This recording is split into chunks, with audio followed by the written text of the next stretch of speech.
government shut down, and on October the 17th, they're saying we'll be out of money, so we need to raise the debt limit.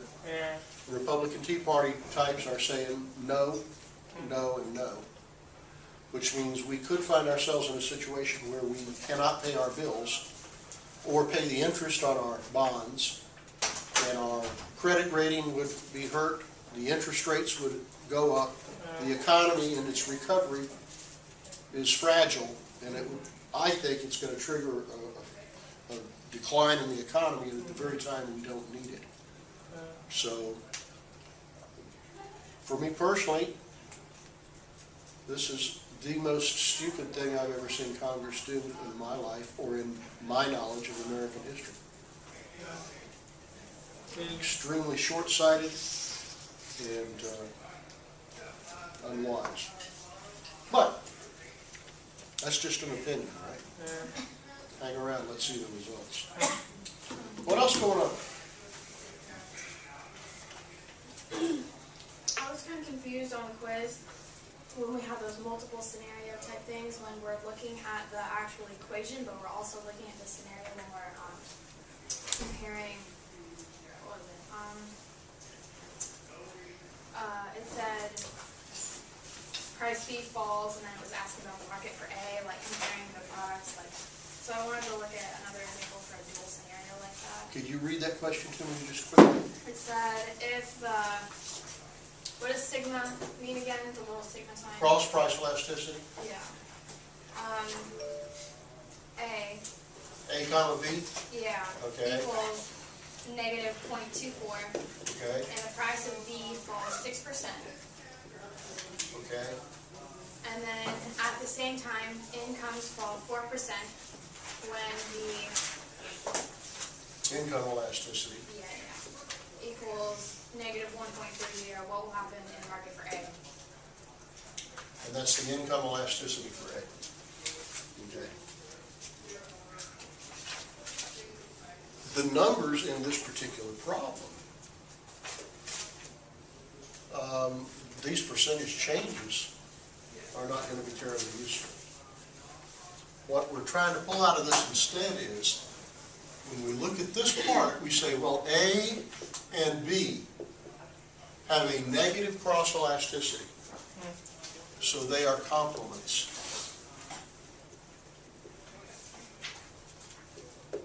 And A has a negative income elasticity, so it's an inferior good. And then we say, whoa, these products are complements, and the price of B falls. Actually, I usually draw that a little bit differently. If the price of B falls, and these goods are complements, what will happen to the demand for A?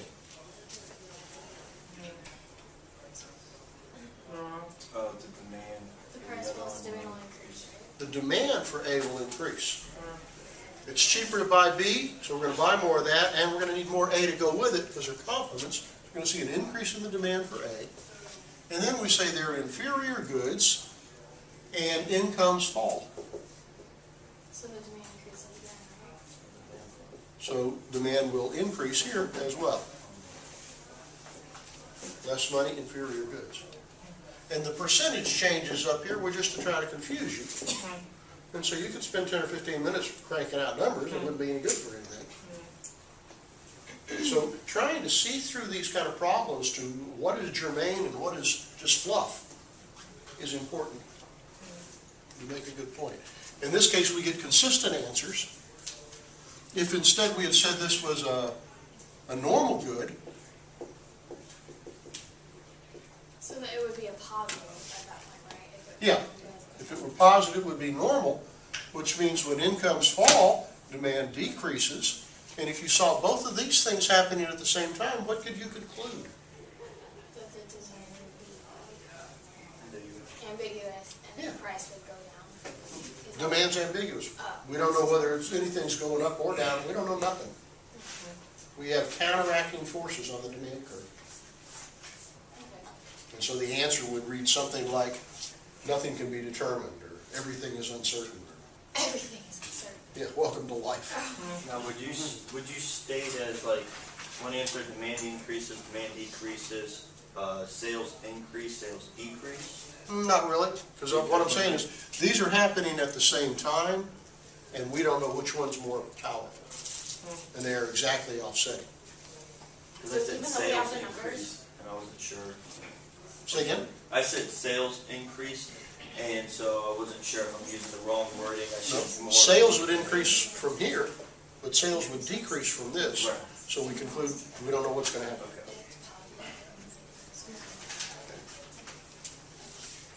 I had a question.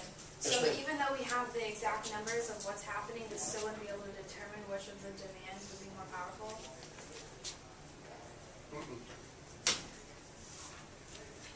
Now, let's see if we got into the math here, what would we do? Don't put that on the test though. From this, these two pieces, we could say -0.24 equals percentage change in quantity demanded of A, given the percentage change in B. So, yeah, we could get a quantitative measurement here. Percent change in the quantity of A here is what? 1/4, 6 is 1.5, about.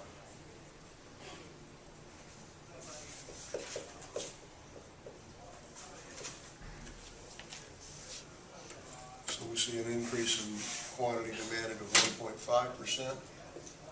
Put these together. Let's go back to the original question. We'd say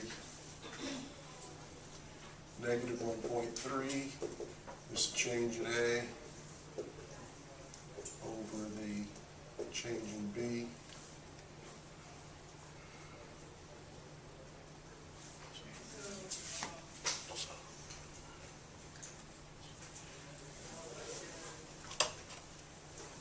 Why doesn't this look right?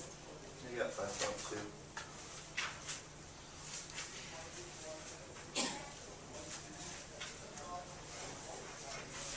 Now, what I'm showing here is another positive increase.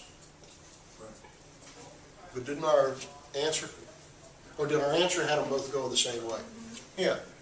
So it looks like, you know, you're getting that much increase from the income change, that much increase from the complement price change. I don't know that you could necessarily add those together and say that's the total change. Yeah, because do they even correlate like that? Not necessarily. Okay. It would be a fair question to just take one of these separately and say, you know, what is the price change, what is the change in sales of A going to be as a result of this?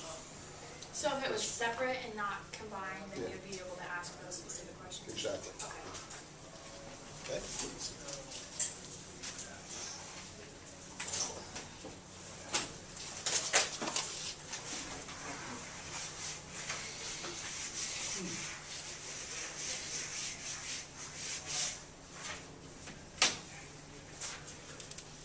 What else on your mind?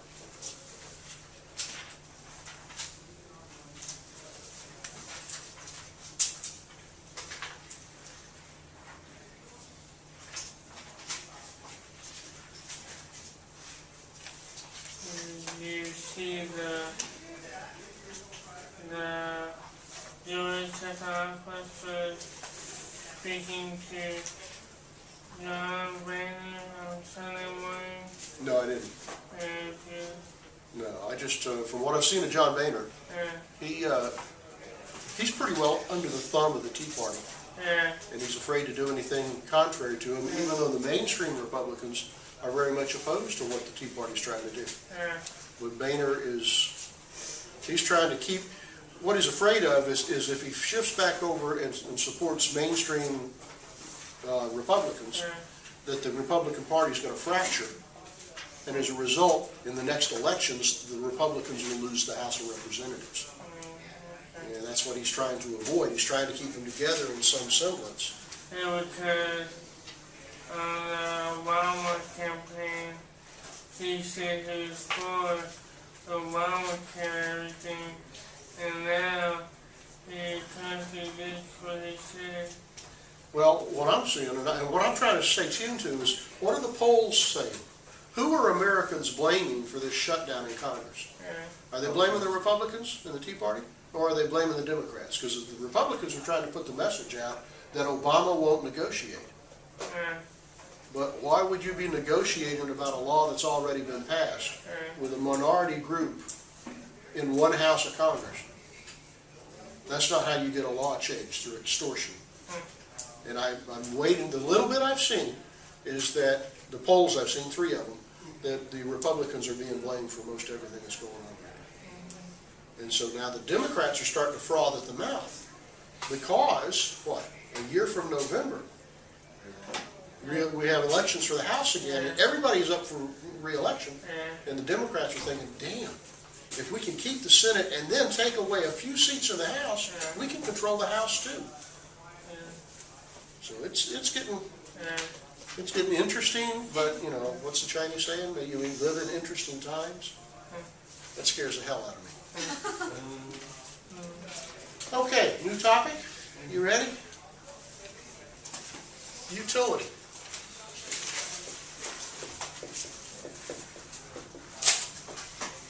Utility is the term we use in economics to describe the usefulness or enjoyment or benefit of a particular action, or let's say consuming a pizza.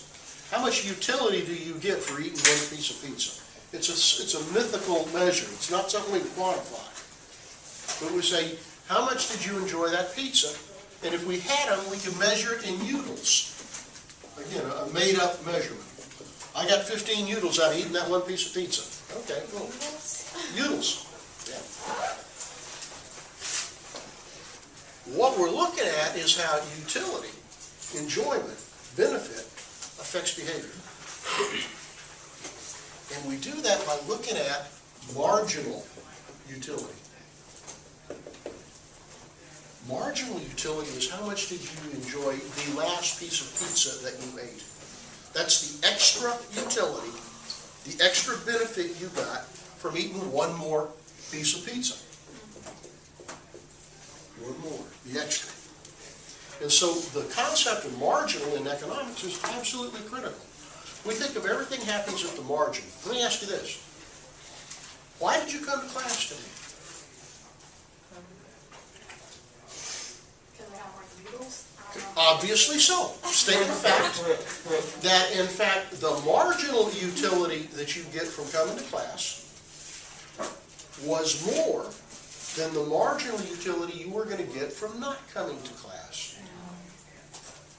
And the evidence of that is the fact that you're here. So I can't measure how many utils you're getting out of this class, but I know it's more than what you were going to do.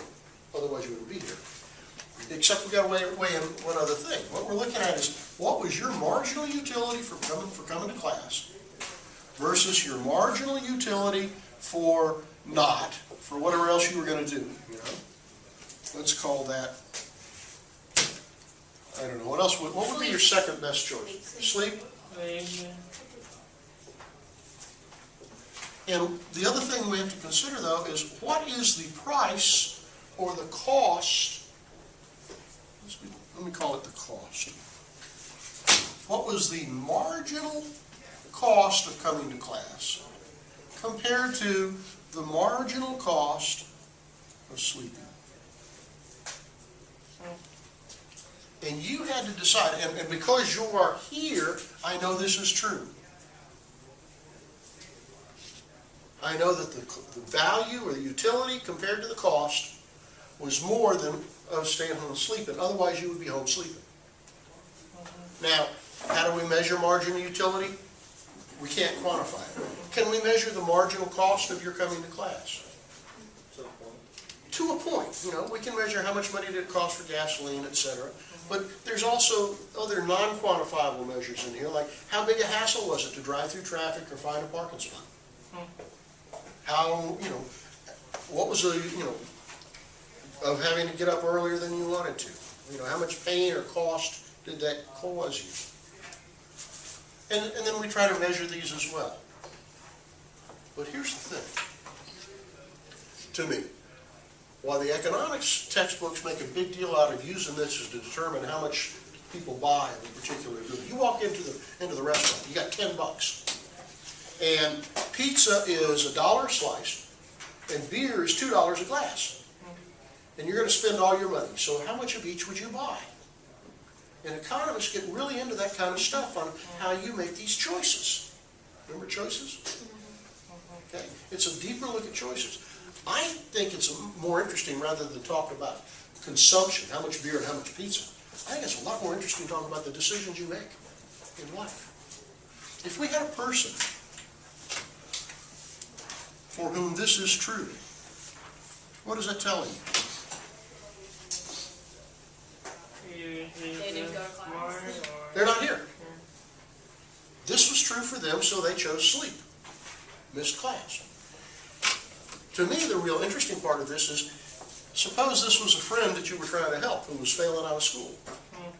And to make it more interesting, let's make it 1968, where if he failed out of school, he got drafted and sent to Vietnam. How do we change this person's behavior? You try and make the margin utility. I mean, the first thought is, well, I'd go over there and kick his ass. Yeah.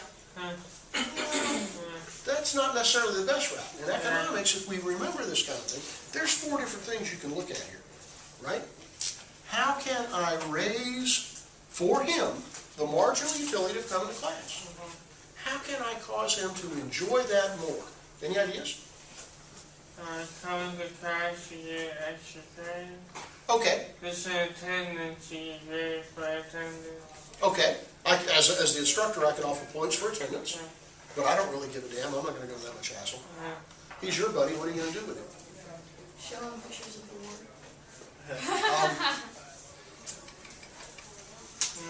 Give him reasons why he doesn't want to get Yeah. drafted. I wonder if pictures of the wars shouldn't go over here, though. That's the cost of sleeping. And we would need to we need to increase the cost of sleeping. So, but you're right, pictures of the war will do it. And you can think of it in either term. Maybe you give him a nice glossy 8x10 of somebody who's just been recently napalmed. Oh, yeah. And let him look at that when he wakes up in the morning and say, do you On the want to go? ceiling. Yeah, right on the ceiling. Perfect, perfect. Would the marginal cost to go into class, would that be grades though? I mean, your We want to reduce that to get him to come to class, right? So how do we reduce the cost of coming to class or increase the utility, benefit, enjoyment of coming to class? Drive in there? Huh? Drive in there? Drive him in or say, if you get up and go with me right now, I'll buy you breakfast after class. Okay? Tutoring, like help them out. Because sometimes. Yeah, and just the camaraderie, the social experience maybe, for a lot of people can make a big difference in behavior. How can we reduce the cost of coming to class for him? Drive him in, good idea. Drop him off so he doesn't even have to walk from the parking lot. You Sounds can share like a a book. parasite. We give him a book. Okay, any other ideas on what we could do? How can we reduce his marginal utility of sleeping in? Put mouse traps in his bed. I had in mind more like loud noises or cold water. Multiple alarm clocks. Multiple alarm clocks. But let me change the scenario slightly. Do his homework. No, I'm just kidding. Well, there was a lot of that went on, as a matter of fact. Let's make this. Did you have anybody back when you were in elementary school in one of your classes who was kind of the class clown and jerk? Yeah. Yeah. Some of you are here in this class now, I suspect. Little Johnny, yeah? He could either be the class clown or he could be a good student.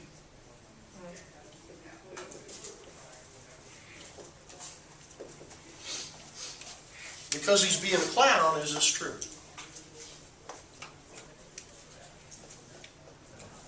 No. We know from his behavior, if he's being a clown, that this is true. Now, if Johnny were in your classroom and you were the teacher, what would you be thinking about doing to straighten up his little act? Don't give him recess. Don't give him recess. Where would that fit up here? That'd be the cost of being a Okay. Let's change these arrows here a little bit. We want to raise the cost of being a clown, so no recess. See, my first instinct with a kid who's being a jerk like that is to grab him right by the stacking swivel and say, son, straighten up or I'm going to whip your butt. You see that paddle on the wall? But I don't know if we're allowed to do that anymore. That's a shame. No, they have quiet corners. Quiet, yeah. Time out. I Just mean, imagine what my reaction would have been back about 10 years old. You're going to go into timeout. Cool. I'm a little tired anyway. How can we reduce, well, what else do we need to do? We need to reduce this, and we need to raise this or reduce that. You okay with me on the arrows? You understand what I'm saying? Yeah. How can we reward him for being a good student? Give him candy. Give him candy all day long so when he goes home he drives his folks crazy. Okay. How can we reduce the cost of being a good student? How long is Johnny's attention span? Oh, If you promise him the world for being a good student, he's going to focus on that for all of 2 minutes. So if you give him short-term goals, Johnny, if you can just hold it together here for another 5 minutes, and another piece of candy for you, okay? Short, make it accomplishable. So if you get my general drift here, this is really what I'm trying to not beat to death. Take any problem in society, the drug problem, the crime problem, smoking, obesity, whatever else. How do you cure it? How do you solve that issue? You solve it intelligently by looking at all 4 aspects of the choices that people are making. And that's true for you and me in our personal lives, professional lives, and society at large. Now, the usual way to couch this question is to do this.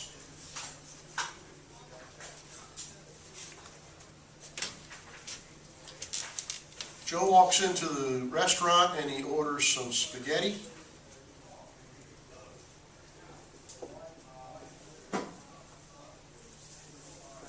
And wine.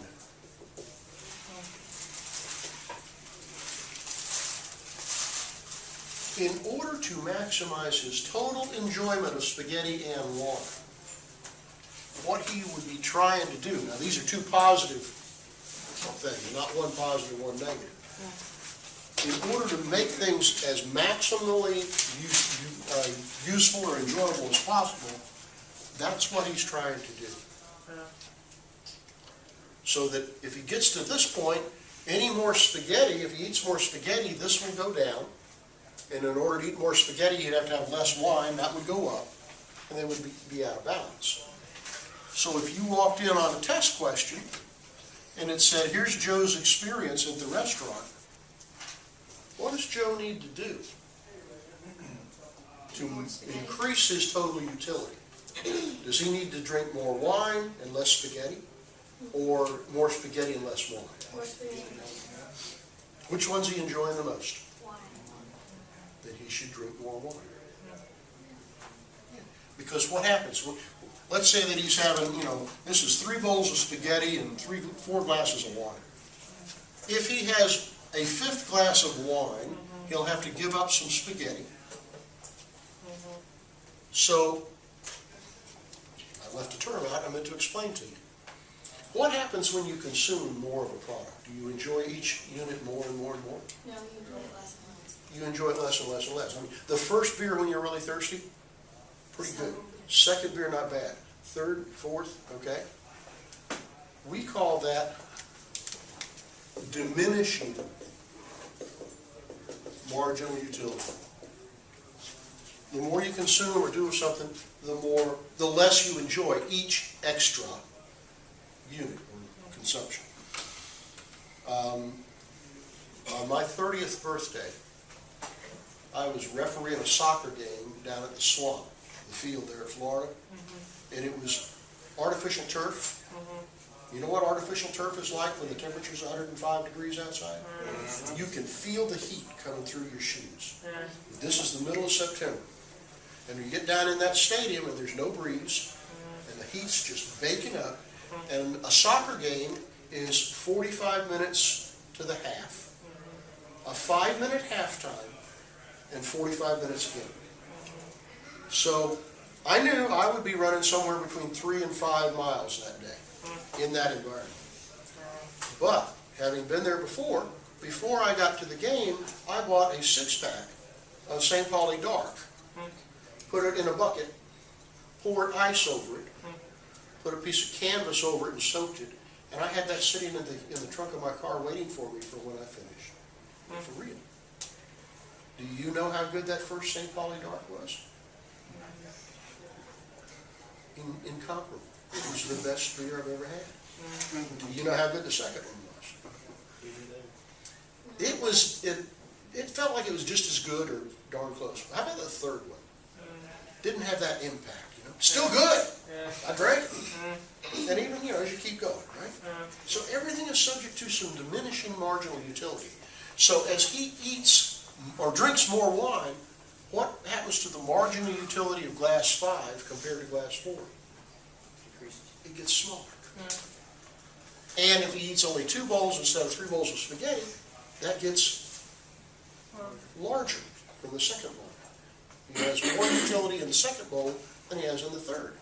So as he makes this decision, this number gets bigger, and this number gets smaller, and this gets closer to equality.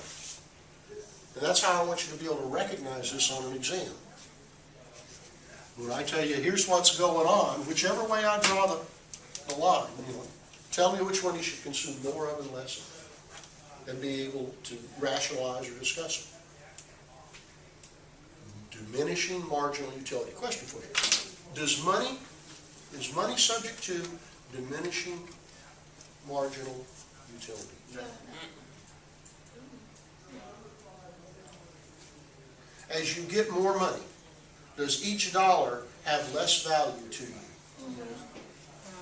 Give me an example. Oh, you go out to dinner. You can go out to dinner, and let's say it was $100 meal, and let's say you can afford it. I'll typically drop a bigger tip than I normally would, especially if I'm trying to impress somebody. You know, I'll devalue the dollar at a certain point. I imagine me and Bill Gates going out to shoot pool together. He drops a $100 bill. What does he do? Goes out to shoot pool. What's Strickland doing? He's crawling under cars, looking around. He's out there for 2 hours trying to find it. He's got enough money that an extra $100 has very little value to him in that sense. Okay, so I suggest to you money is subject to diminishing marginal utility. That's part of the rationale for taxing people with high incomes with higher tax rates. Because the loss of the extra dollars to them is not nearly as much of a burden as it is to somebody with a low income. You okay with that? Our relationships are subject to the principle of diminishing marginal utility. Yes. Absolutely. The longer you're married, the less you care. Disagree? Are you talking about the number of the relationships? No, no. I'm saying in a relationship, that relationship is subject to the principle of diminishing marginal utility. Yes. What does that say? The more time you spend with someone, the less you enjoy it. No. I don't think so. You don't think so? No. I don't know, it just changes. depends on, like, Okay, you sometimes take it people for spend a granted. lot of time together, Yeah. and then you're like, after That's being what out I'm like saying, it all diminishes weekend, you're like, until- okay, I need to hang out with myself for a little bit. Okay. When you get, I don't know, too comfortable. I could see where that could be true, but my 15-year-old, I have a son, and every time that I spend with him more and more, it's just, I mean, I enjoy it differently than how when he was a baby, but I mean, it doesn't decrease, you know, like, but I guess, like, it depends on the relationship. It changes. What we know, one thing is, for example, diminishing marginal utility of wine. We're talking about going in and consuming wine continually. Not having a glass today and then a glass tomorrow. When there's a time break in between, your utility starts over again. And if you spend time with your son so that you go out today, but then you don't go out again until the day after tomorrow, those are separate incidents. My question is more towards, if you spent 18 hours in a row with him or her, Hopefully I'll send them to his. would that have some diminishing marginal utility? Yes. Question, comment? No, that's what I was gonna say, was like, let's say even in like a relationship, you start taking the other person for granted, then you'll get into an argument, you'll take some time off, whatever, and then you come then back and it's all start brand over. new. Exactly. Usually when I ask that question, are relationships subject to the principle of diminishing marginal utility? Usually there are 4 or 5 people, and usually 80% of them are women, that look at you and they're listening and they're going, oh yeah. And you can just imagine what that last date was like. You spend enough time with somebody, each extra minute may diminish in the amount of enjoyment you get. That's why it's typically a good thing to take a break once in a while and come back again. Yeah. My wife flies out to Tucson about 1 week out of every 6 or 7. And so for the first 2 days she's gone, I do any damn thing I want. By the time she gets back, I'm so damn glad to see her I can't see straight. Okay? Diminishing marginal utility. It applies just about everywhere. A lot of folks don't like to hear that sometimes. What's the situation where it would not apply? I can't imagine. Right. As long as the consumption period or the time of enjoyment is finite, broken up, and then starts again, and you stay just within that one time period, I can't imagine anything that you would do that you would enjoy more and more and more and more and more and more. Maybe religion. Excellent point. Had not thought of that. Religion? That's a very good point. Yeah. Job, if there's continual, I mean, if the pay increase is limitless. Well, an interesting thing about money. This is coming from my management class. A fellow named Hertzberg conducted thousands of interviews of employees and asked them about their past job experience. And he asked them, what were the things that were really good about the good jobs, and what were the things that were really bad about the bad jobs? And they fell into 2 distinct classes. When people talked about the good things at work that made it a pleasurable experience, they talked about recognition, camaraderie, responsibility, titles. When they talked about the things that were bad in different jobs, it always came down to company policies, the supervisors, and the money. Huh. And so Hertzberg's idea is policies, supervisors, and money, those are called like satisfiers. You can pay enough people enough money and they can have good enough bosses, they're satisfied, but they're not motivated. But if you really want to motivate people, you got to make sure they're satisfied and then focus on those other things. I guess I should have been more specific. I mean more so like in marketing where you determine the outcome of your financial increase. You know, I think so, up to a point, but then you get into the diminishing marginal utility of money. If you've got to put in more and more hours to get more and more of that money. But what if the better you get at your job, the less hours you have to put? Well, this is what we're all looking for. Yeah. How do I set this business up to where I really don't have to work for it when it grows? Climb in commission, and then you can increase your order size and get better clientele. You're always increasing, is the way I look at it. I think you're right, but I think at some point, Yeah, I think it's you're going to begin to consider, not only am I enjoying doing this and it's getting better and better, but then you're going to start thinking about what else could I be doing? yeah. What we call, what's my opportunity cost here? When that starts getting in, The other thing I was gonna say is possibly fitness too. Like the more you work out, the healthier you feel. So you increase the time and you increase the. yeah, but I can remember a few 3-mile runs that 5:30 in the morning with a When hangover. you start off, it Didn't sucks, work but that if you do it 25 times, your body's gonna crave it. You're gonna go, well, we're gonna throw in 6. I think there is a positive addiction to fitness in that sense. Yes, ma'am? Does this kind of correlate with what you were saying when you helped with consumer surplus of that one guy? You know, talking about how all of a sudden he was having like too many customers, and you kept increasing the price, and he kept getting more buyers. Mm-hmm. So that makes sense with like the diminishing marginal utility, because all of a sudden his time is more important to him than the money. Yeah, just exactly. Even though he can make a lot more money, Yeah. we're back to opportunity cost. What is this cost? How many hours are there in a week? Oh, no calculators, come on. This is not public school. 24 times Oh, 7. yes, it is. 168 hours. 168 hours. Okay? And what do we know? How you spend your hours this week determine in great measure how well you're doing next week and the week after and the week after. But people don't recognize that too often. They take the satisfaction of the short run, easy route, path of least resistance, and they pay for it in the future. It's hard sometimes to recognize the opportunity cost of what you're doing. Okay, that was a big topic I want to make sure we covered today. We only have one other thing to talk about new before the exam. Let me just give you a warning and ask you to take a look at it. There's some readings on Canvas about the costs, measuring the cost of, for example, running a business. And there is a PowerPoint that shows you how to fill out a cost table that goes, how many did you produce? What was the fixed cost? Variable cost? Total cost? Average total cost? Average fixed cost? Keep going here. Average variable cost and marginal cost. And it'll give you some numbers, but you've got a couple to work with, and then you have to fill out the table.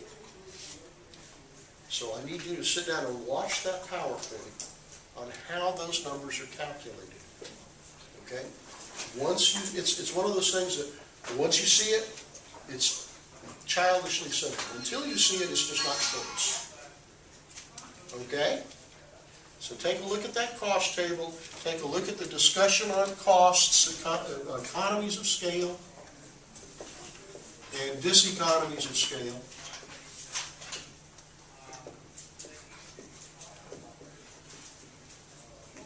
And if you'll do that for Wednesday and we knock that out, then we've got next Monday to talk about anything you want to in the sense of a review. And then the exam is Wednesday next week. Is there an appendix posted that we can work on like how we had last? No, there are a series of sample problems, but not an appendix as such.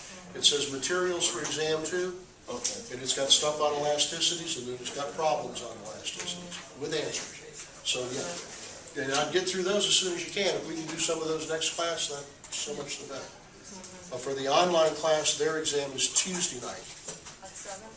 at, I forgot what time. 7? Yeah, that would be right, because the macro was at 5:30.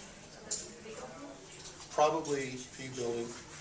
It's on the course schedule in the administrative documents module. Show you the right room. But for you guys, I'll see you here in the classroom on Wednesday, the 16th of October for your second exam.